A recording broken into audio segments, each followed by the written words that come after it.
yourself against coronavirus, remember that you should follow all the preventive measures. Wash your hands with soap and warm water for 20 seconds, before eating or drinking or whenever you've been out in public.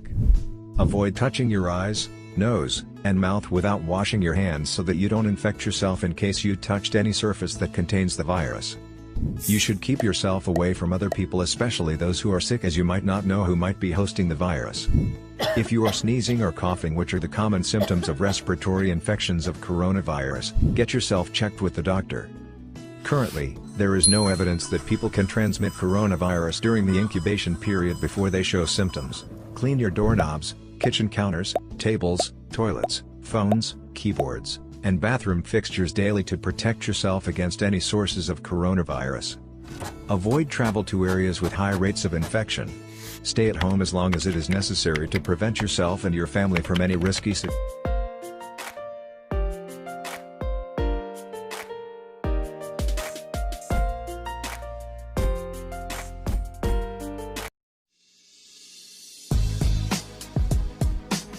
This is SARS-CoV-2.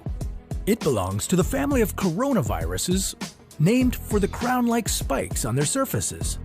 SARS-CoV-2 can cause COVID-19, a contagious viral infection that attacks primarily your throat and lungs, causes your body to develop pneumonia. When an infected person talks, coughs, or sneezes, droplets carrying the virus may land in your mouth or nose and then move into your lungs. Once inside your body, the virus comes in contact with cells in your throat, nose, or lungs. How can you develop pneumonia symptoms? For this, we'll have to look into your lungs. Normally, as you breathe, air moves freely through your trachea or windpipe, then through large tubes called bronchi, through smaller tubes called bronchioles, and finally into tiny sacs called alveoli. Your airways and alveoli are flexible and springy. When you breathe in, each air sac inflates like a small balloon. And when you exhale, the sacs deflate. Small blood vessels called capillaries surround your alveoli. Oxygen from the air you breathe passes into your capillaries, and then carbon dioxide from your body passes out of your capillaries into your alveoli so that your lungs can get rid of it when you exhale. Normally, cells of your immune system attack viruses and germs that make it past your mucus and cilia and enter your alveoli. However, if your immune system is weakened, like in the case of a coronavirus infection, the virus can overwhelm your immune cells and your bronchioles and alveoli become inflamed as your immune system attacks the multiplying viruses. The inflammation can cause your alveoli to fill with fluid, making it difficult for your body to get the oxygen it needs. The coronavirus, after entering into our nasal cavity, it will be hidden behind the sinus of our nose for the first 2 days initially. So, we can prevent the coronavirus by taking steam daily. Most of the countries like Japan, China, Taiwan, etc. have controlled the coronavirus by steaming. Experts say that using eucalyptus oil while steaming usually works, as the coronavirus can be killed in our nasal cavity itself. All of you stay safe and healthy. Jai Hind, dear children. Welcome to today's science class. Today we are going to learn a new chapter, Respiration in Organisms. Children, have you ever felt that you are breathing continuously? You all know that breathing means taking in oxygen and giving out carbon dioxide, right?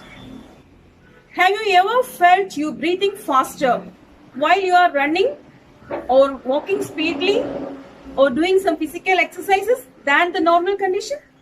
Yes, if we run fast and stop suddenly, we feel to breathe more, no? And have you ever think that why we need to breathe more during that situation? So in this chapter, we can study why do we breathe, or why we need to breathe more times while we are doing some physical exercises or running, etc. Okay. You have learned that all organisms are made up of cells. In second chapter, that is nutrition in animals. And Cell is the structural and functional unit of all living organisms. That means the cells gives a particular structure and do so many functions in all living organisms to make them alive. To perform these functions, the cells need energy. And we need energy for doing all the activities. Where does this energy come from? You have already studied that. Food gives us energy, no? How this food provides us energy and what is the mechanism behind it? Have you ever thought of it? The energy is released from the food during respiration. So today we can learn about it. Okay, so listen carefully. The food we eat is digested in the digestive system and is absorbed in the blood vessels.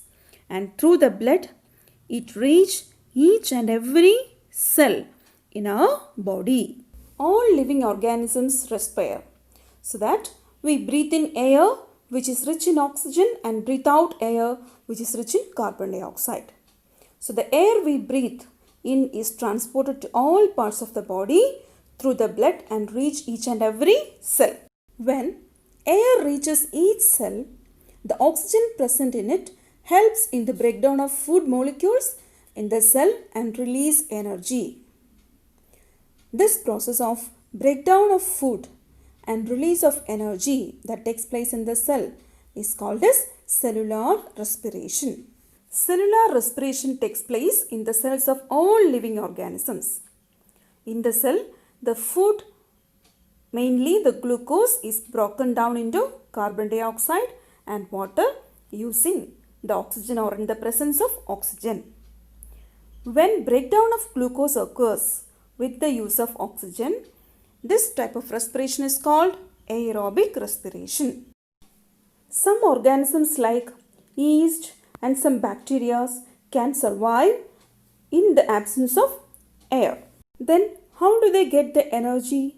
Here the glucose is break down into alcohol and carbon dioxide and energy. In these organisms, the breakdown of food takes place in the absence of oxygen. And this type of respiration is called as anaerobic respiration. And as these yeast produce alcohol during anaerobic respiration, it is used to make wine and beer. And these organisms which undergo anaerobic respiration are called as anaerobes. Sometimes during heavy exercises, muscle cramps occurs, no? Do you know why this happens? During heavy exercises like fast running, cycling, walking, etc., high energy is needed for the muscle cells. But there will be lack of oxygen supply also. So, during this time, anaerobic respiration takes place in the muscle cells to release energy. Here, the glucose partially breaks down and produces lactic acid. The accumulation of lactic acid in the muscle cells causes muscle cramps. But sometimes after a hot water bath or massage, we will get relief from the cramps because the hot water bath or massage improves the blood circulation and the supply of oxygen to the muscle cells increases. This supply of oxygen to the muscle cells helps in the complete breakdown of lactic acid into carbon dioxide and water.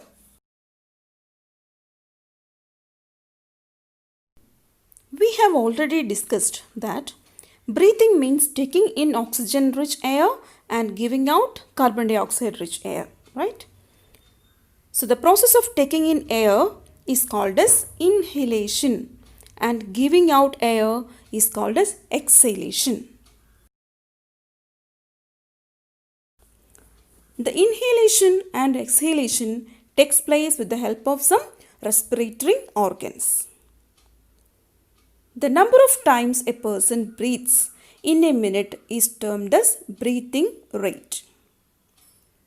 A breath means one inhalation and one exhalation. The breathing rate changes according to the requirement of oxygen by the body. The breathing rate of an adult human at rest is 15 to 18 times a minute. But during heavy exercises, the breathing rate increases up to 25 times per minute. So whenever a person needs more energy, he breathes faster. So more energy is supplied to the cells and speed up the breakdown of food and release more energy. Next, we can study about the mechanism of breathing. Air enters into our body through nostrils. When we inhale, air passes through our nostrils and enters into the nasal cavity. From the nasal cavity, air passes through the pharynx and enters into the trachea. And from the trachea, it enters into the bronchi and bronchioles and reaches the lungs. Inside the lungs, there are present numerous air sacs in which air gets filled. Lungs are located in the chest cavity or thoracic cavity. It is surrounded by the ribs in which lungs are protected. A layer of muscular sheath called diaphragm forms the floor of the chest cavity. During inhalation, ribs moves up and outwards and the diaphragm moves downwards. This increases the space in the chest cavity and the air rushes into the lungs. During exhalation, ribs moves down and inwards and diaphragm moves up to its normal position. This reduces the space in the chest cavity and air is pushed out of the lungs. Children, you can feel these changes of movements when you touch your chest cavity and abdomen while we breathe. During breathing, there are changes in the size of the chest cavity due to the movement of ribs and diaphragm. The chest expands during inhalation and relaxes during exhalation. Now, we can understand the mechanism of breathing by a simple model. Take a transparent plastic bottle. Remove its bottom. Then take a rubber cork, Y-shaped plastic tube and two deflated balloons. Now to each fork end of the tube, fix the balloons. Cap the bottle with cork. Put the tube attached to the balloons inside the bottle from its open bottom. Make a hole in the cork and pass the open end of the tube outside the bottle through the hole. Now tie a rubber sheet at the bottom of the bottle tightly so that no air can pass through it. Pull down the rubber sheet and watch the balloons get inflated. Now push the rubber sheet inside the bottle and watch the balloons collapse. How do the balloons get inflated and deflated when we pull or push the rubber sheet? When we pull the rubber sheet outwards, the space inside the bottle increases and the air inside the bottle becomes lighter. So the dense air rushes into the balloons from outside. The air enters the tube through the opening outside the bottle. Then the air travels through the tube and enters the two branches of the tubes and into the balloons. When we push the rubber sheet inside, the space in the jar is reduced and the pressure is increased. This pushes the air out of the balloons. The balloons get deflated. Now let us see how this correlates to the breathing system. The bottle is like a human body. There is an empty space or a cavity inside the body filled with air called body cavity. The rubber sheet is the diaphragm, which divides the body into two parts. The upper part is the chest cavity. The Y-shaped tube is the trachea and the bronchi. The balloons are like the lungs, which are situated in the chest cavity. Now let us see what happens in our body. The opening of tube outside the bottle is the opening in the nose, which is the nostrils. When diaphragm goes down, it makes the chest cavity larger. In the same manner, when we pull the rubber sheet, the space inside the bottle gets larger. The oxygen-rich air from outside enters the windpipe through the nostrils. It happens just like what we saw in the experiment. Air enters the bronchi, like the air enters the two branches of the tubes in the experiment. Then finally, air goes to the lungs and the lungs get inflated as the balloons in the experiment. Similarly, when we push the rubber sheet or the diaphragm, it moves the air up and the cavity becomes denser.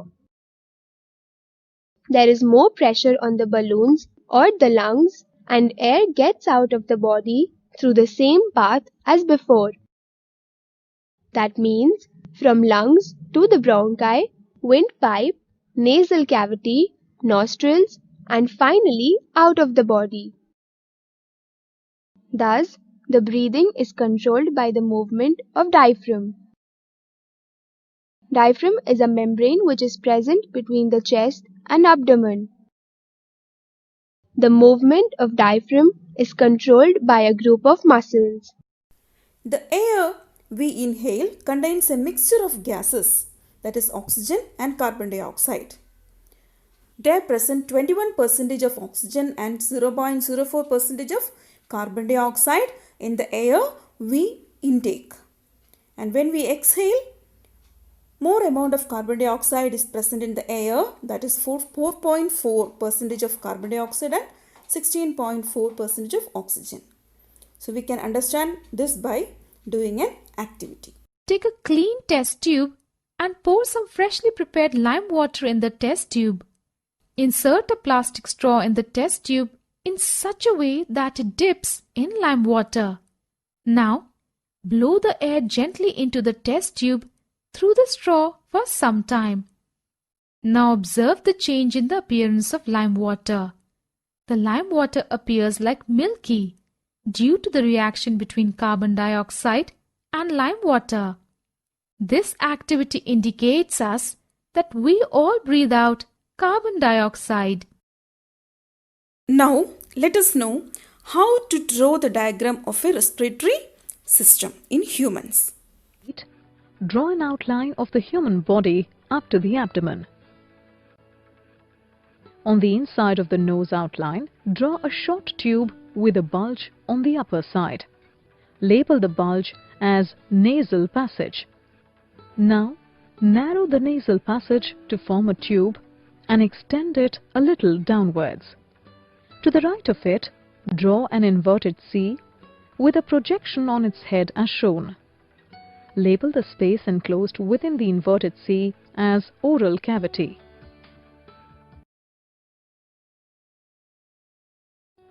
Join the nasal passage and oral cavity to form a tube and extend it downwards in this way.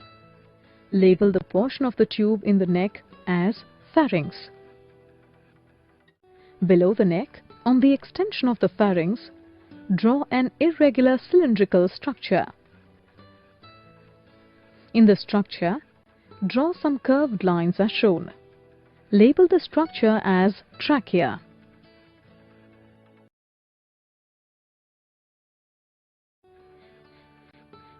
Extend the trachea to the right into a branch structure like this.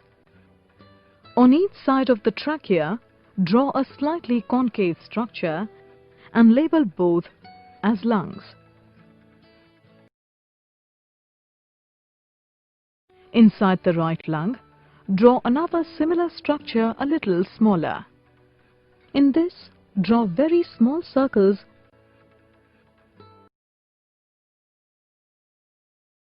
from the middle of the trachea. Draw two vertical lines very close to each other. To the left of these lines, draw 6 curved tubes are shown enclosing the left lung. Below the last tube, draw another similar curved tube with a small extension. Join this tube to the 2 vertical lines by a short slanting line like this. Label any of the 2 curved tubes as ribs.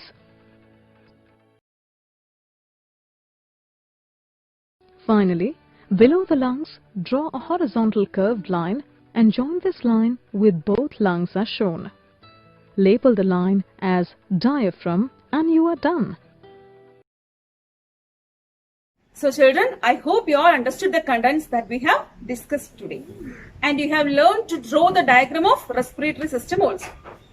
So read the textbook thoroughly and prepare the notes. Thank you.